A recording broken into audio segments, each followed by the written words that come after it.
Naša iduća predavačica je Špela, Videčnik iz ureda OFIS. Sjećam se kad smo prije više 10 godina mi iz Orisa došli u Ljubljanu, radili smo s njima intervju, bilo nam je jako interesantno govoriti sa jednom od tih novih slovenskih arhitektonskih praksi koje su fundamentalno, bih rekao, redefinirali ne samo slovensku arhitekturu, nego i arhitekturu regije, nekako postavili nove standarde, neke nove smjerove. Ured OFIS osnovan je 1996. godine, partneri su Oman i Špela Videčnik, koji su oboje studirali prvo na arhitektonskom fakultetu u Ljubljani, a nakon toga na Architectural Association u Londonu. Dakle, oni su dio one six-pack generacije arhitekata koja je upravo predstavljala taj neki most između ovdašnjih konteksta i tih vanjskih škola, uglavnom Architectural Association i Berlak instituta, dakle slično kao u Hrvatskoj i u Sloveniji se dešava ta neka bilateralna, dvosmjerna razmjena znanja. Tada kada smo radili intervju, imali su tek nekoliko realizacija, puno uzbudljivih projekata, od realizacija nekoliko stambenih zgrada, ali meni je u sjećanju posebno ostala interpolacija i dogradnja proširenja Gradskog muzeja u Ljubljani iz 2004. godine, jedna radikalna intervencija u povijesnom urbanom ambijentu, vrlo zanimljiva spiralna konstrukcija za koju se, koliko se sjećam, tada su mi rekli da kako je to bio njihov rani mladalački projekt, da je bio ekstremno ambiciozan, da su stvorili jako puno problema sa svim tim zaovitim i drugim formama u prostoru koji istovremeno bio arheološko nalazište. Dakle, sigurno izazov je, sigurno neprestano postavljanje novih standarda samih sebi. Nakon toga niz vrlo zanimljivih projekata, meni jedan od najdražih u regiji, nogometni stadion u Mariboru, pa onda opet nekoliko stambenih zgrada, a zadnjih godina eksperimenti koji se odvijaju u domeni nečega što bi smo mogli zvati takozvanom ekstremnom arhitekturom, a to su ovi bivci na slovenskim vrhuncima, gdje OFIS istražuju jednu od tih svojih fundamentalnih važnih tema, a to je na koji način suvremeni arhitektonski diskurs može biti implementiran za izgradnju lokalnih identiteta. I upravo opet u toj kontinuiranoj razmjeni znanja između svojih edukacijskih praksi, primjerice na Harvardu, ali i u Parizu danas, i istraživanja u Sloveniji, negdje se razvija njihova praksa, njihova gradilišta danas sve više i nisu samo regionalna, grade u Parizu, ali i drugdje. Evo, to su neke, ja mislim, glavne koordinate što sam sreo zadnji put, čini mi se, na slovenskom prvenstvu arhitekata u skijanju na Rogli, gdje ima lijepa jedna konferencija, koja se već tradicionalno 3 godine održava. Bilo je prekrasno predavanje, siguran sam da će biti isto tako i danas. Špela, izvoli.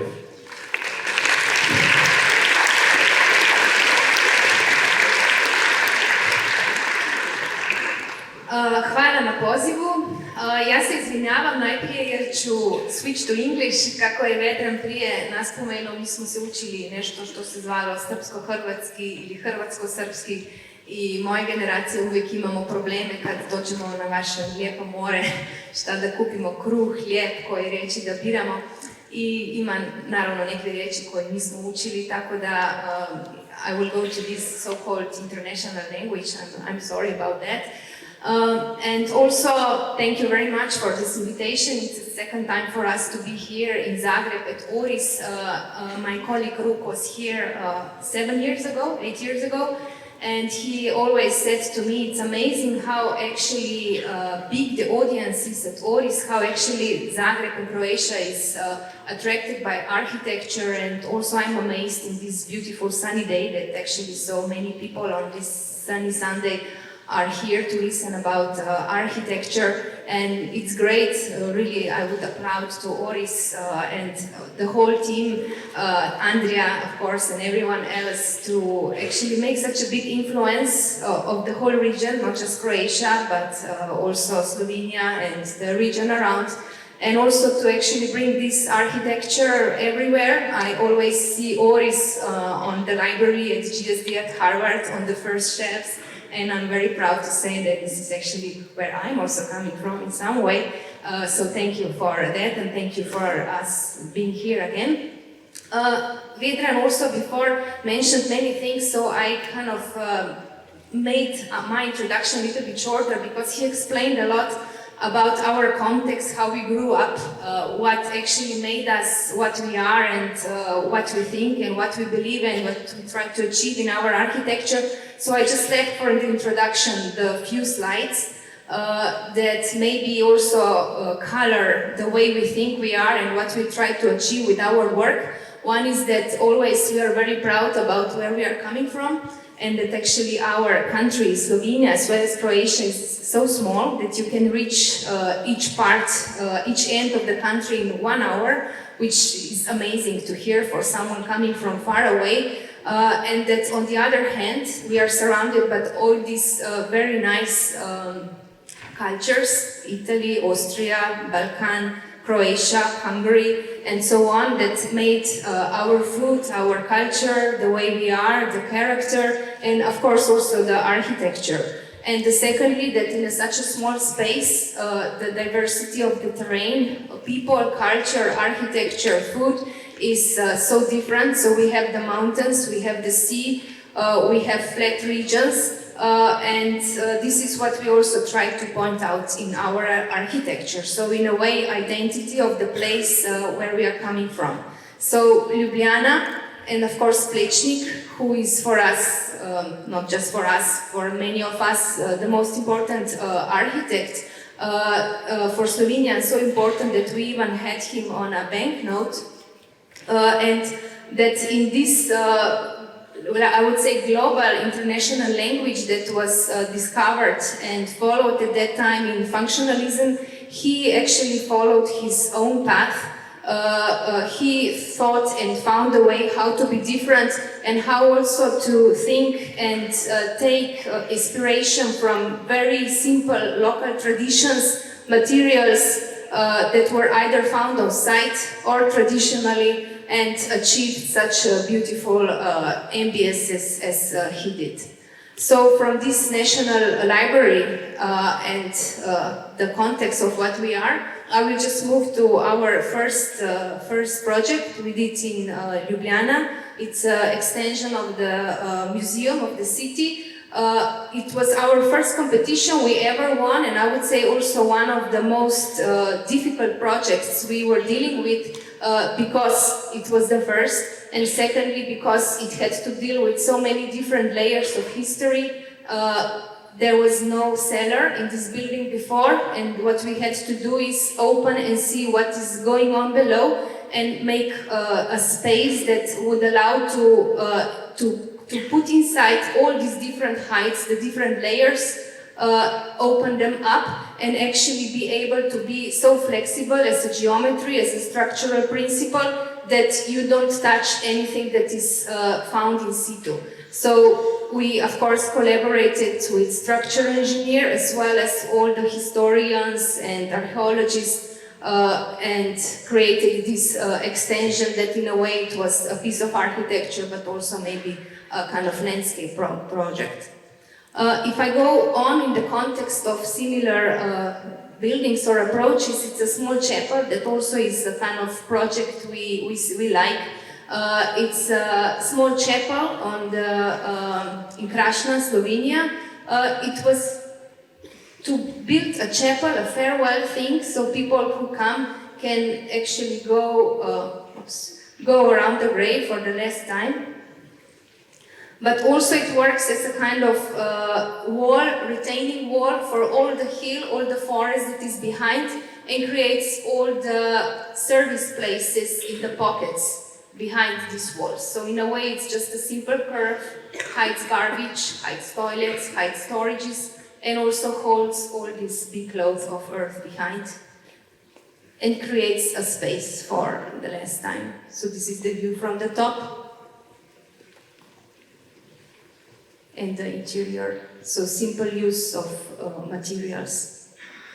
I will move to the next project, which is similar in context, very different in scale and in program. Football stadium in Bate, Borisov. It was very hard even for us coming from Yugoslavia to work in the context of this country that is a lot influenced by the politicians. Funnily happened this kind of, this was like the opening ceremony. The project happened because the football team played in Maribor and they liked the stadium. They also liked that the building was kind of low budget and they asked us to do a proposal for them. And we created the render that actually was really built at the end exactly how it looked at the beginning, which was very hard in the context of politics, the local politics and the way we had the dialogue with. The site was very beautiful. It's a forest, ex-Navy training camp, partly demolished because of their facilities. So in everything that was demolished, where the trees were not there, we tried to put the parking, all the facilities, the landscape, and also this big building influenced by nature as well, trying to achieve the dialogue between what is going on inside the building, inside this big valley, the program, and what is actually going on outside. So creating the opening in this envelope that embraces and creates the roof as well as the facade.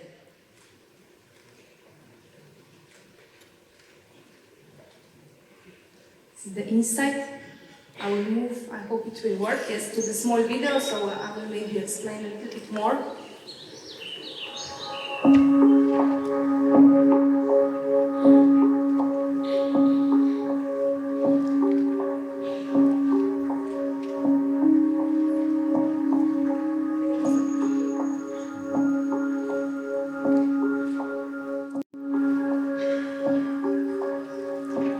So the stadium has 16,000 seats, which is a small stadium.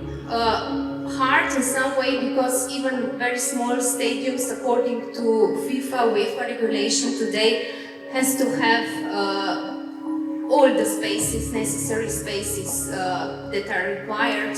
That's why this big program appears that is used during the matches mostly. And on the other hand, the very difficult part is the height of the roof, because the stadium is not very high in terms of the number of seats, so somehow you have to calculate and integrate all the lights for the football field in a proper way. Of course, it was, as I explained, hard to deal with the local politicians as well as the contractors. The law in Belarus is that everything needs to be done locally, which I believe is good in some way. So we had to really find all the materials there and the contractors there. Nothing can be imported. And of course, it was difficult for us how actually to create with these simple contractors, I would say, an envelope looking like this. So we had many trials, mock-ups and so on. What we managed to do is to find a very enthusiastic German company, Beme, at that time, who was doing Baroque churches, the roofs of Baroque churches, so they were able to create envelope that is in a way curved four-dimensionally in all ways and doesn't bring rain inside. So what we achieved then is that these people sold know-how. They sent 2 engineers to Belarus for the whole 2 winters when this stadium was built, and they were teaching the local contractors how to build the skin. So that was actually quite a big achievement, and without that I think the building wouldn't be happening. What is also nice is for us coming to Boris, so to this town, city, was kind of sad to see the people had actually no public space. There is nowhere to go in the city, not even a kind of outdoor cafe or something. So they had no place to gather. So when we were coming back later, after the stadium was built, what is nice to see is that in a way we managed to create a public space for the people to gather, a place to go. Weddings are happening here, photos, skateboarding, matches, of course, all different sorts of events. And this for us, in a way, I think it's a bigger achievement than creating a stadium.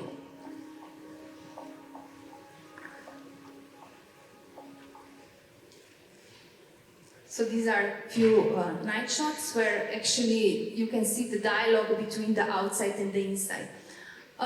This small building we are proud of because it's not many buildings, I think, where actually architects, different architects who are competitors manage to collaborate in some way together, and this is where we actually manage the 4 offices of Slovenia, Beuk Perović, Dekliva Grigorić, and Sadar Vuga and us. We were all invited to some kind of, it was kind of invited competition with no budget to create a museum for this very important guy, Herman Nordnung, who did these sketches and first theories how actually to survive in space. And his sketches are so important that were used later in movies like the Kirby movie, and also were used as a kind of base for how the space technology developed later on.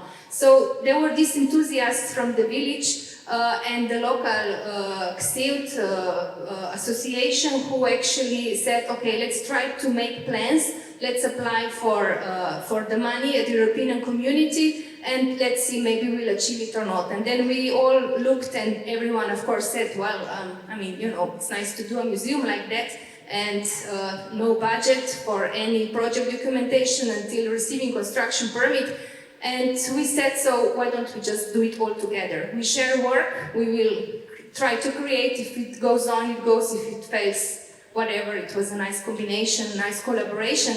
So we did it together. We shared work together at idea concept. We divided, then details were done, I would say, more from Beuk Perović and Dekliva, who are very kind of detailed guys, I would say. And the construction permit and the concept phase was done more from us and Sadar Vuga.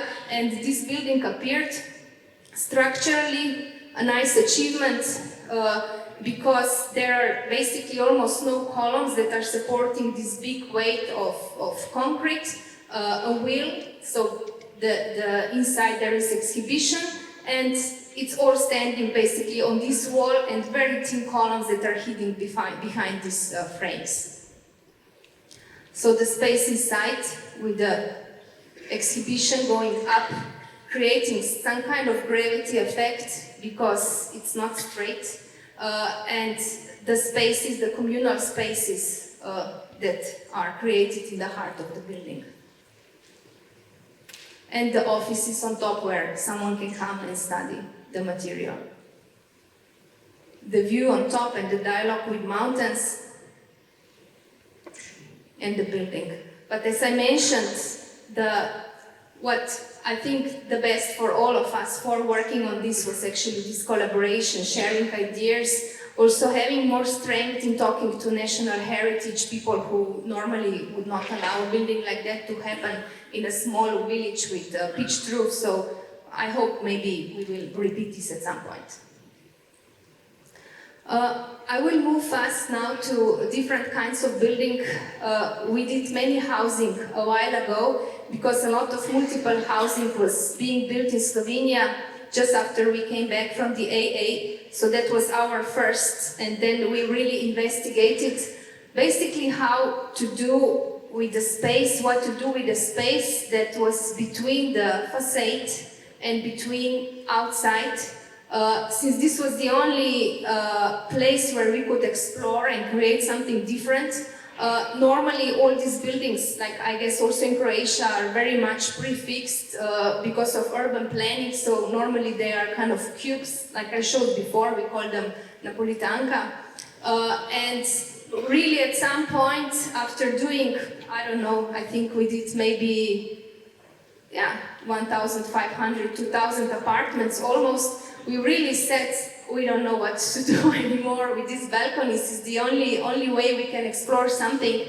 Finally, at Harvard, they used to call us balcony guys, experts. So this was one of the first competition we won as a social housing. We actually never really showed the client what we are going to do because they were really afraid of what the wind will create with this shading, what the time will create with this building. But somehow at the end we managed to do it. maybe because the department we were dealing with was not so engaged. So before we started, we explored what actually people do with a balcony in this part of the region. So they would normally cover the sides either with bamboo or carton, or they would put a cupboard on top. They would put different kinds of shadings. They would maybe put air conditioning outside and so on and so on. And we said, okay, let's try to do a space that already has all of that inside. So this is how the prototype was done of a balcony, allowing wind to go through, even if the shading is pulled down and you don't see out, you don't see the guy here in the bathing suit, or he can see out. And actually a place where you can hide air conditioning, chairs, plants, and so on. So this was inspiration for many of our facades we tried to do, like for example the 650 apartments that were later built in Ljubljana, modular building with a facade, again creating winter gardens, balconies, loggias. For example, here the facade is flexible and in a way, even today, people who maybe either want to close a balcony, which is unfortunately a culture in Ljubljana of this kind of I would say, self-construction guys, going to Bauhaus and so on and trying to do something with their own homes. They actually call us and ask how to do, which colors, which grid to follow, and we make them a sketch. So we try to do a facade that is flexible and that actually can survive all these attempts. So in the different contexts of Paris, we won a competition also with a similar idea to create this space between the outside and the building, the interior, this intimate space. What is special about this building is that the site is very, very narrow. Also, it went very fast, the construction. So basically, it's the narrowest of all the buildings, all these Napolitankas we ever did. And starting the competition, we divided this long block into 2 volumes. Created these green pockets between, and then made 2 different facades. One towards the city, where a football pitch again is, and one towards the part where it's a little bit more quiet, and when we made the balconies, the intimate lodges for students to study and learn. So very different kinds of facade. Towards the football pitch, one that actually is also protecting from the ball, and also the floodlights for the football are hanged on this facade, creating fence and protection at the same time, and this kind of semi-perforated facade creating intimate pockets where someone can study and learn. What was good about this building was that it was built very fast. For us, this was first time working abroad, and we actually were surprised winning a competition we really didn't expect. So we knew basically no one in Paris. We didn't know any office. We could call immediately and say, okay, shall we partner together and do this together? And we said, okay, we are European community.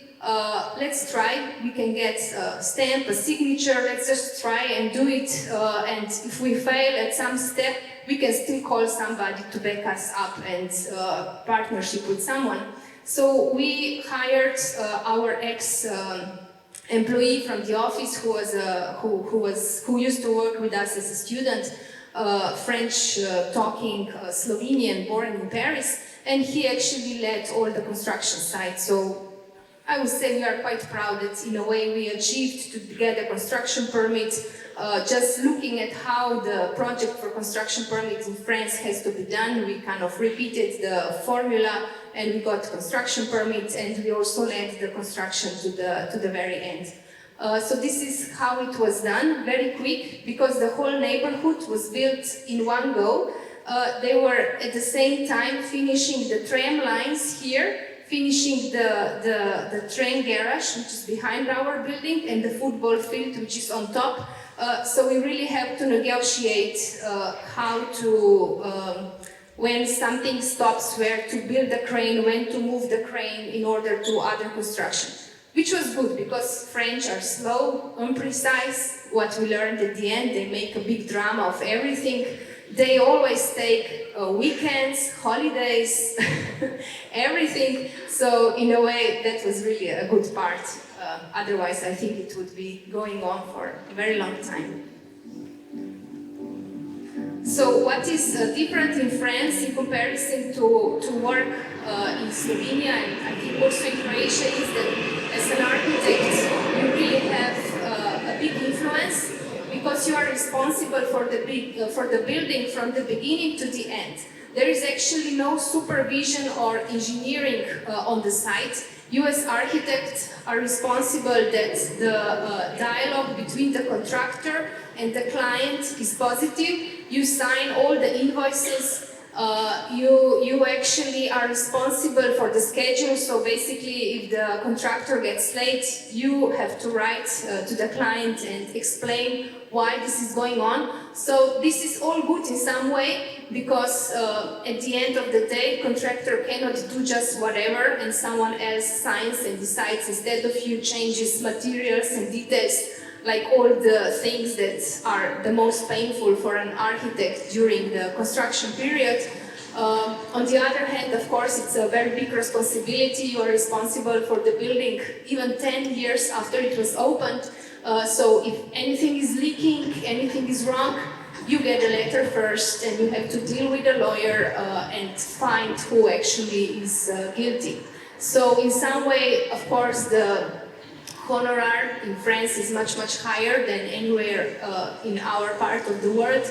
But on the other hand, the responsibilities are big.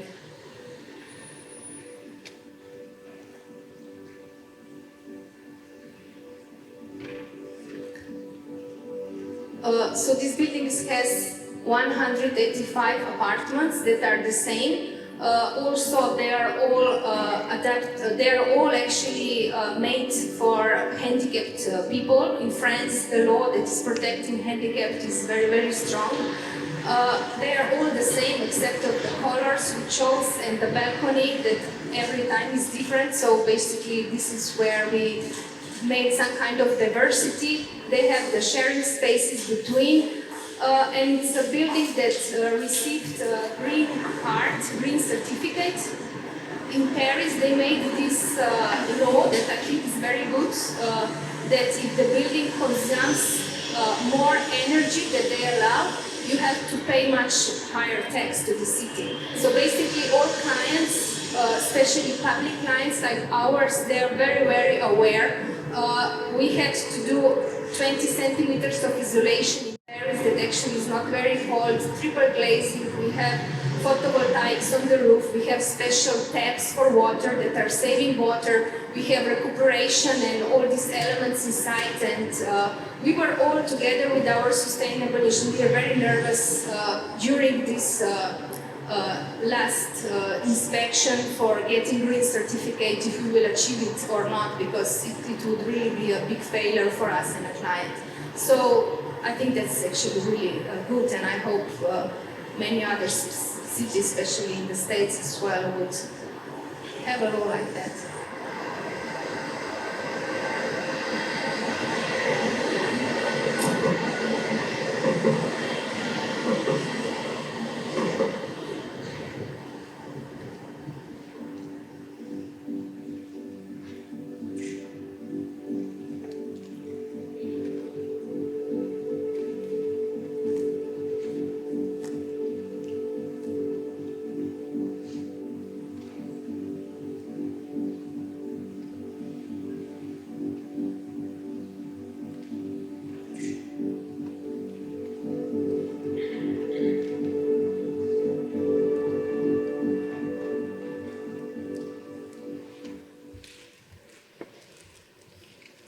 So these are just a few details of the fences of the rooms that I mentioned.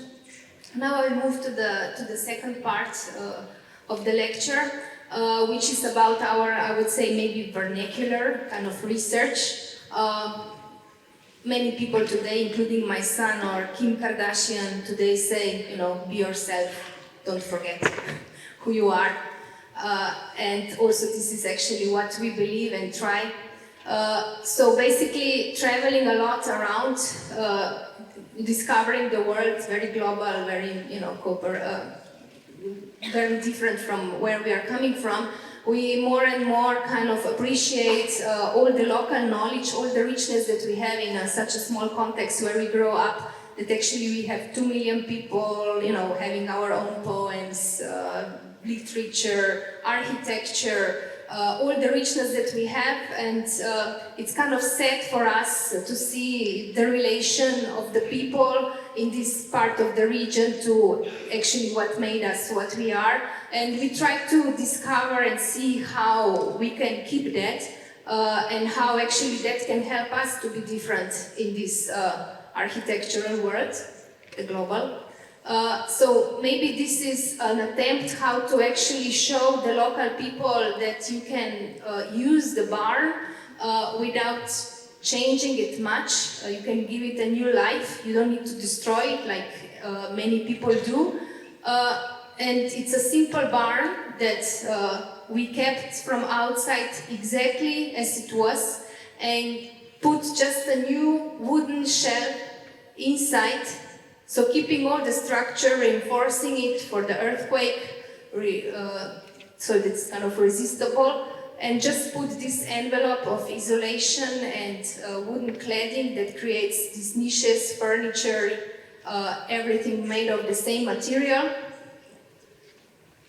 Kind of talking and taking dialogue of the local furniture elements that were used at some point before. And hopefully we get many calls, and actually it was published a lot in Slovenia, what for us was a goal in some way, from people, how much it costs, is it cheaper to refurbish than demolish and make new? It's normally simple people who wouldn't even hire an architect, either because of budget or just because of the cultural background. So we hope that maybe with this little project we will manage to change something and preserve a few of those buildings.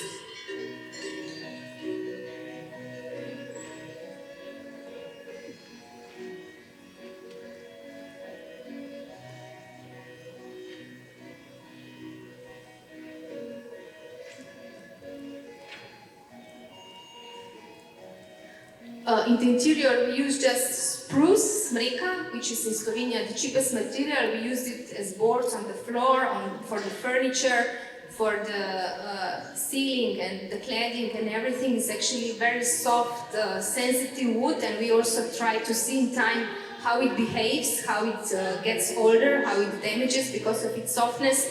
And we like to explore this effect of aging, getting some kind of patina on top. It's also the way we try to explore the materials.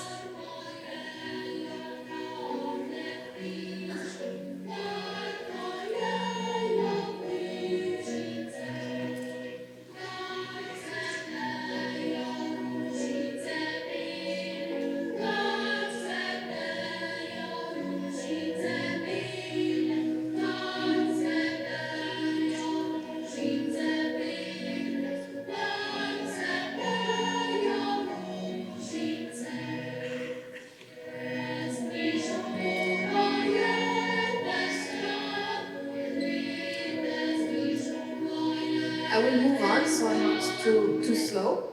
Okay, I hope it works. So basically this vernacular we try to kind of explore and build in different contexts, such as this small hut in Bochum that the client actually had the construction permit already for a very generic weekend house that we changed just a little bit, so we didn't need to apply for new construction permits since it's a long process in this part of the region.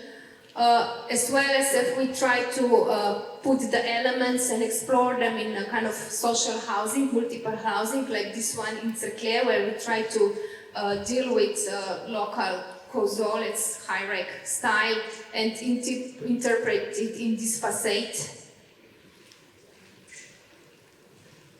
Or like, for example, in this shopping mall, also in Bohinjska Bistrica, where we took these two main materials used in the region, the slate, which is of course nowadays the cement tiles, and the wood, and the different porosity of wood.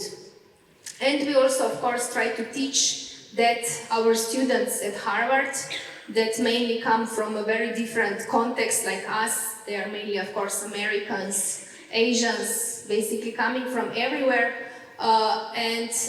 What we did in one studio with them was that we brought them to Slovenia for a field trip to teach them how actually architecture has to differentiate in the context of where you build. Because what you discover in the States is that housing, especially single housing units, are everywhere the same. So basically if you have a house in Florida or if you have a house in Alaska, they are exactly the same typology, exactly the same type, even with the same size of windows, isolation, everything is the same. So for them, actually studying the vernacular architecture of Slovenia was something, they learned a lot. And this was also, in a way, our goal to show them this tradition of Alpine architecture, and then further on built settlements in Alaska. That was the goal of the studio. And what we did as a kind of workshop at the start, together with this structure engineer, Hanif Kara, who otherwise works with Foster, Zaha, he does the Google headquarters and so on, was these small shelters in a mountain in Slovenia, made by Americans, Chinese, Japanese, the Canadian girl here. And one of them actually was chosen to be built. When we did all the prototypes, it was I think 18 prototypes at that time, we showed them to a local Alpine association in Slovenia, who were just about to replace one old shelter. And they chose one which was the most close to Slovenian what a house should be. Basically that was very simple feedback. And then further on, together with students, we changed it quite drastically and tried to do a shelter modular that can be brought on site, that can retain all the forces of the wind, the snow, and so on. We managed to get the money through different sponsors. At that time, no one was basically Slovenian, so we were working here with Reader, we were working with Rokul, the Croatian part, and many other companies, also Guardian made the glass, and they donated either material or money so that we can actually try and test this prototype on site. So this is the site with the old bivak, and this is how we actually managed to see what are the different heights, managed to see how to do the foundation, because of course it shouldn't be a lot of concrete, not to damage the nature, but somehow you must anchor the building inside. The interior, very simple, so basically you have to host up to 8 people. At some point even I think 18 people managed to sleep inside here, because it became quite popular later as a building to visit.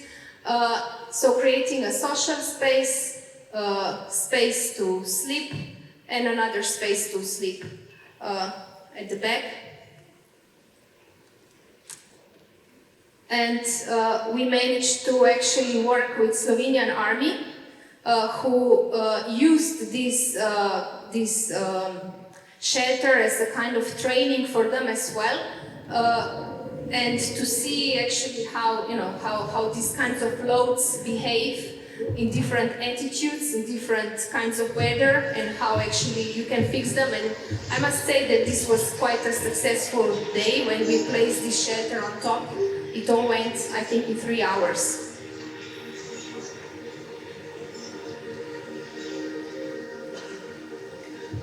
So 3 students, Katie, Erin, and Don, were together with us all the time during the construction, and they keep on coming back, which is also nice for us to see, to open up this part of the region also for the Americans.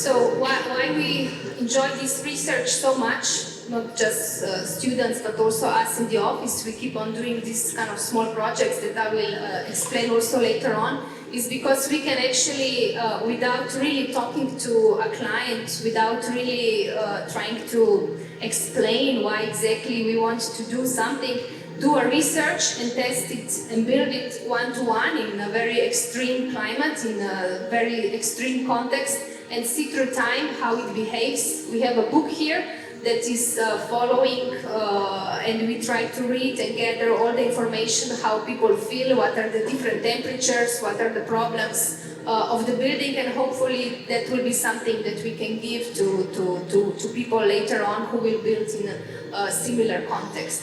So what is difficult about this building is how to actually anchor it, like I explained before, so how to make a foundation that is not damaging the nature, but on the other hand, of course, the building needs to retain all the forces of the very strong wind, the snow, storms, everything that you can have in the mountains. A big achievement is also how a helicopter can lift the load, because the pressure of the air kind of spreads around the shape in very different ways. In each context of the mountain, these loads are behaving differently. I will explain later the big problems we had on Canine Mountain, where we had a different shape and very different height of the mountain.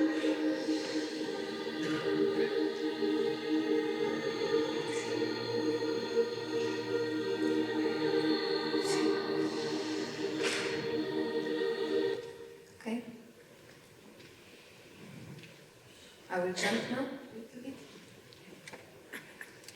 So this was the shelter we did before this workshop, actually, in the office. At some point when there was a big crisis in Slovenia and we didn't have so much work, we asked ourselves, so what is it that we would do? Just like that, for fun, for our growth. And we said, okay, why don't we just try these small shelters? And we did this project, and later on we explored it also with students. Of course, for this one we found money much later, asking for donation as a Harvard is much easier than just like that yourself. So it's a different shape. It's just one volume made totally of wood. So if the other one was made of combination of steel frame and then wooden cladding, this one is wood altogether, so as isolation, as structure, and as well as furniture, and the envelope. So this is the beautiful mountain where it was placed. This is a winter cabin, so it's not just a bivouac, it actually hosts people, especially in winter, when the hut is closed. The hut now, in the recent years, was closed all the time, also during the summer, so this is an important point for everyone going around these mountains, as well as cave investigations. So it's resting here on top of this peak, looking with these 3 beds towards a very beautiful view. You can all even see the sea. And a very simple interior, which actually is just this wooden, the same wood.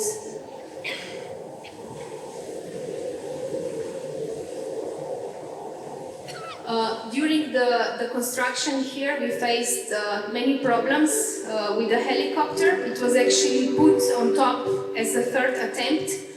First day we came and it was fog, only in Canine, nowhere else in Slovenia.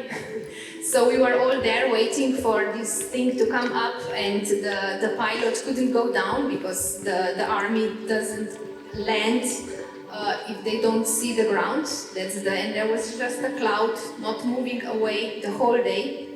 Second time we came, there was a kind of wind and strange turbulence on the air. So the building was lifted, it was really rotating hard, and the pilot said, no go, if I come up I will just swipe you all away from the rock. So we have to come another day when it's more calm and try to make less weight on the building, so we are totally on the safe side even if the weather conditions are not perfect.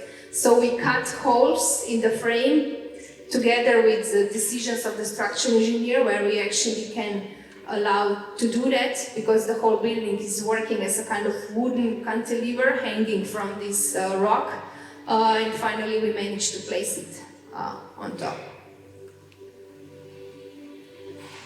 So inside the interior, like I said, it's in wood. It's really a very different feeling to be either in the first one or in the second one. Here wood somehow makes this kind of quiet, acoustically isolated, intimate, cozy atmosphere, which is really special, looking out through these windows. And it really gets warm very fast. These buildings have no heating, so basically 1 hour or so after they are used by people, they have to heat up with their own kind of temperature, and this is also something we try to see if it actually we managed or not. Okay.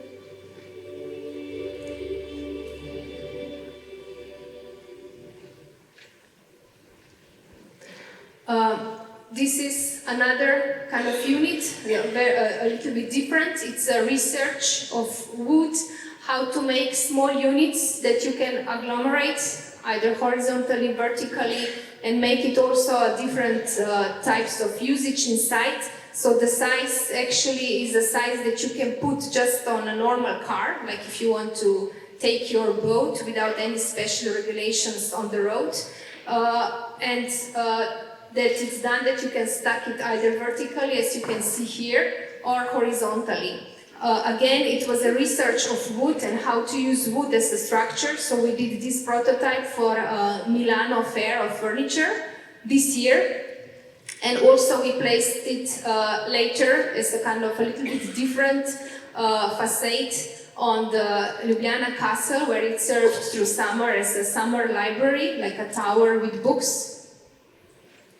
And also now, in 2 weeks' time, we are taking it to Ljubljana Center, where it's also going to show different kinds of living. So, in a way, with this research, we try to show people different type of using wood, different type of using the structure, and different type of living.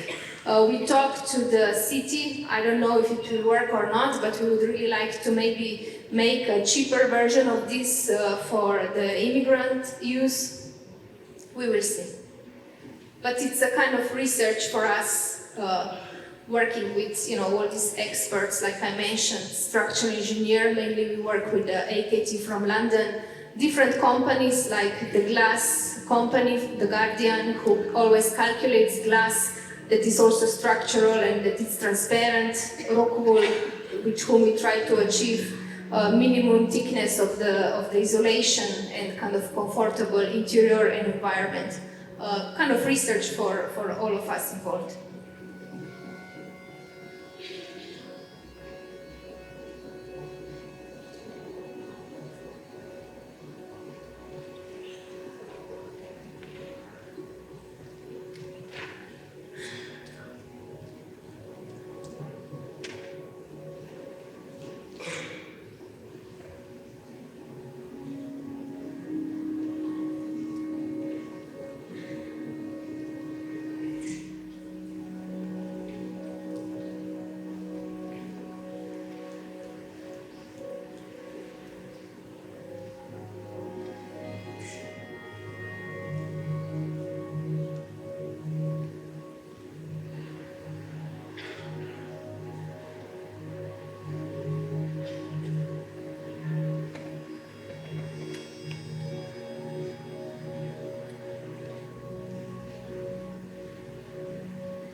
I will move on to the last slide. Okay, I can break that. So the last building in this context of small, I would say, buildings and how to survive the extreme context, this glass house that we are just finishing these days in Grosuple, but later on is going to be brought to Spain, to a small village, Gorafe, near Granada, where actually there is a desert. We work this in collaboration with Guardian, who is trying to explore their glass potentials, and we are trying to explore how a glass can actually be a structural support, so there are no frames here, there is absolutely nothing else holding this roof and the building together as just glass. On the other hand, how someone can survive in these extreme temperatures of the desert in a glass house. So we try to do a building self-contained. It has no electricity, no water, or no drainage, and it's going to be placed there for a year, so people can rent it via Airbnb, try it, and give their comments and suggestions to all of us how to work further. So it's a building for 1 or 2 people, hideaway, sleeping, eating, living, small bath and a kitchenette in the middle. And it's going to be placed in this beautiful region. So I invite you all, I think it's going to be not expensive to stay there. Maybe stay there, share your opinions with us. We appreciate all critics and non-critics. And this is how it's being done, put together now in Grosuplje, like I mentioned. Piece by piece is going to be disassembled then and brought to Spain in about a month, placed there. So I will stop with this. And thank you for the invitation again.